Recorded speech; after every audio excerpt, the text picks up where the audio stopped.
ఎవరైనా నెహెమ్యా నష్టం చేసేవాడు కాదు, ఈ నెహెమ్యా బాధ పెట్టేవాడు కాదు, ఈ నెహెమ్యా కృంగదీసేవాడు కాదు, ఈ నెహెమ్యా వెనుకకు లాగేవాడు కాదు, ఈ నెహెమ్యా నిందలు అవమానాలు వేసేవాడు కాదు. ఈయన ఇశ్రాయేలుకి, దేవుని బిడ్డలకి, దేవుని పట్టణానికి క్షేమాన్ని కలుగజేయడానికి ముందడుగు వేస్తున్నాడంట పిల్ల. ప్రైజ్ ది లార్డ్, హల్లెలూయా. నెహెమ్యా కలిగి ఉన్న మనస్సు నీవు నేను కలిగి ఉందముగాక. పరిశుద్ధాత్మ దేవుడు మనల్ని స్థిరపరిచి బలపరుచునుగాక.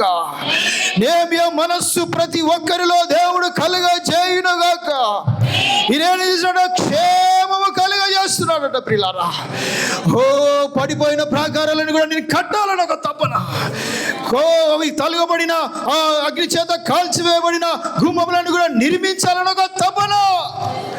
ప్రైజ్ ది లార్డ్, క్షేమము కలుగజేయాలని వెళుతున్నాడు ఆయన. Praise the lord. ప్రియ సోదరి సోదరుడా, సంఘమా నీ ద్వారా సంఘానికి ఎలాగా ఉంటుందో ఒకసారి జ్ఞాపకం చేసుకోవాలడు. Praise the lord. క్షేమం చేసేవాడిగా ఉంటున్నావా?